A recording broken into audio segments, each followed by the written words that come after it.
Well, it was based in Notting Hill, and it was formed as a result of conversations and meetings and feelings between some of the black people, including Michael X, Yeah.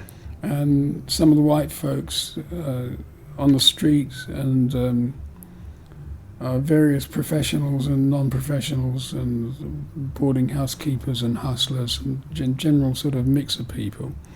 And the idea was, as far as I can remember it now, to make a nexus, a milieu, a forum where people who, perhaps now you might use the word deprived. I think depraved might be better. but where people, mainly young people, could acquire skills or get taught something or learn something from people that did have those skills already. I mean, Yeah. I'm trying to say it in a way that doesn't sound patronising. Yeah. But clearly, some of us were, if you like, middle-class people, and some of us were artists who defy class, and there are people on the street, and there were all sorts of things started from there. Some of them didn't work out. Some of them did. I think the carnival was a good one. Yeah.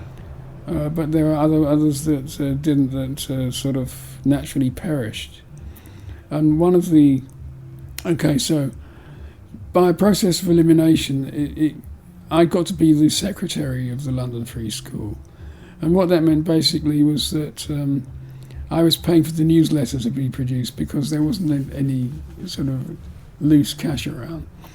And after a few months, I realised that I was running out of money. I had to do something about it. So I decided to put on a benefit or two for the free school so it could pay me back at the local church hall, which was the All Saints Church Hall. And I mean, there are already different versions of what I've just said, because, as you know, history is curved. Yeah, yeah. And many people feel they have a right to acquire part of it, and their stories are different than mine. Yeah. So what I'm saying is got to be filtered through that relativistic function of memory. Sure. At any rate, to cut to the chase, there was a little-known band called the Pink Floyd who were persuaded to play there, and some Americans with a projector and some slides.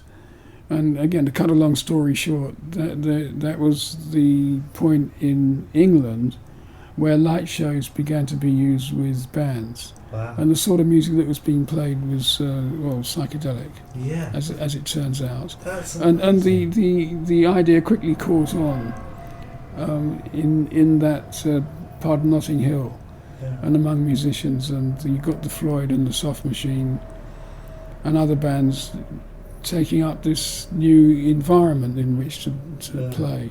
So it was quite exciting. And Yeah. at any rate, after a few Fridays, there were queues around the block. And Joe Boyd said to me, look, if we can find a venue in the West End for this, why don't we move it and run a club? Wow. So I thought for about 5 seconds and said yes. And that became UFO. That is just so amazing, that story. Isn't that amazing that all of that came out of not a conscious idea, but out of necessity and trying to pay for the flyers for the free school? I mean, Necessity is the mother of invention, that's right, yeah. as Frank Zappa might have said. Yeah, yeah. That's a beautiful story. I never knew that. Ah, wow. So there was never sort of a sort of Damascus, road to Damascus experience, flash of inspiration. Oh, we have to go this way, and it's sound and light. And No, it was more an organic development, of just sort of following. I mean, if you see a whole lot of people standing on top of a hill and you go and join them, then and there's something going on, then you become part of it. It's like one of those things.